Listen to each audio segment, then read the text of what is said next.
nothing matters except the very important things. The money I make, the roof over my head, and the safety of my family. When anything comes close to the foci of those three things, then I'm a turn up. Right. Otherwise, it's whatever. It's nothing. Let it go. Slide off my back. Let me ask you something, because so a lot of my book is unpacking this actual question that I was conditioned, brought up. Like a lot of guys, you got to provide. Yeah. You have to protect. Yeah. And our worth is actually defined by what we do. And I think those are all true. And something innately within me is trying to tease out, what is that fourth thing or third thing? Because those things are true. But from a human level, like what is? And like you and I, we're doing a lot of work in like Altadena, for example, with the fires. Yeah. And you actually came to one of the men's circles. But right when we got deep, there was other things. But these are men that lost their home. Some men's job was burnt down. So then they lost their job. And when we hold that sacred space, I'm looking at another man and all those things we just said, they don't have. So are they a man? And that's where it's like, well, what is then that fourth piece? Because we're going to turn up innately if someone threatens those we love, or someone's threatening the roof over our head. But when you're literal ash, what is that? Or what are your thoughts on that? What is that other? That's wild. So I haven't been in that situation. Of course, I've been in proximity and heard the stories and learning from other men who are experiencing this. But something that's bringing me some peace of mind is this understanding that this life experience is a life experience. And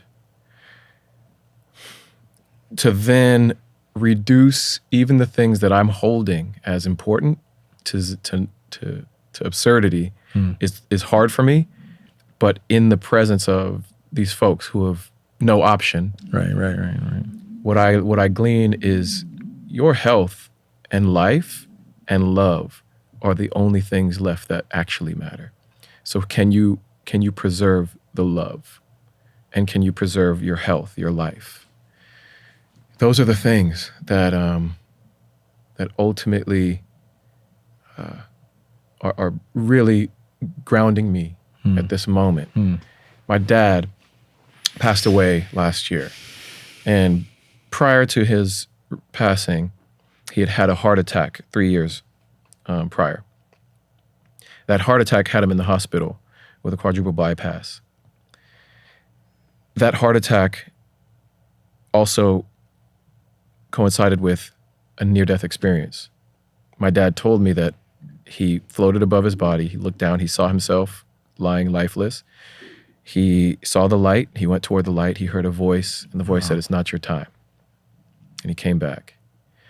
And that 3 years in between was the time that most amount of time I had ever really spent with him was that 3 years, almost daily, if not, weekly for sure, because I moved him really close to the house and he was with me and my kids and my wife very often.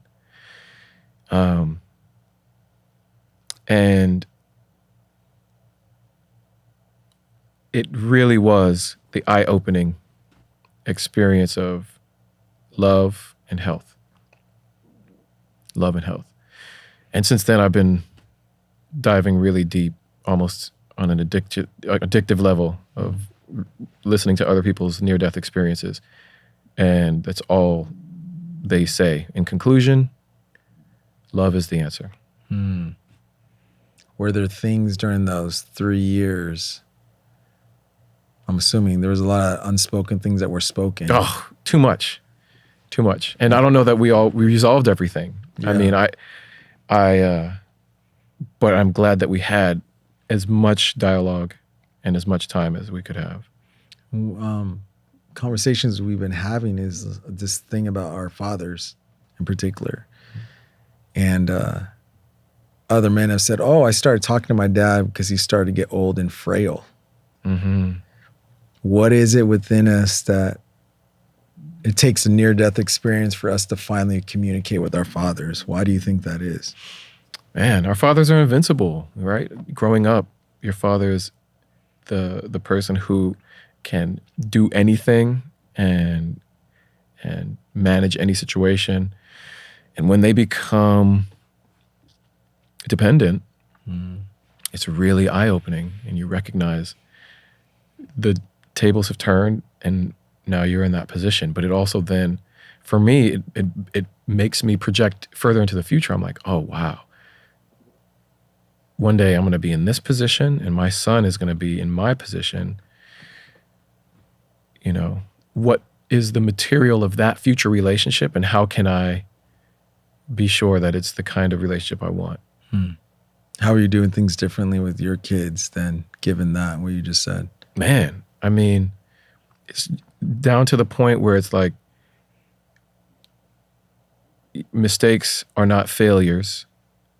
There are opportunities to learn. Let's learn from this. Consequences over punishment. And the consequences are known prior to the actions.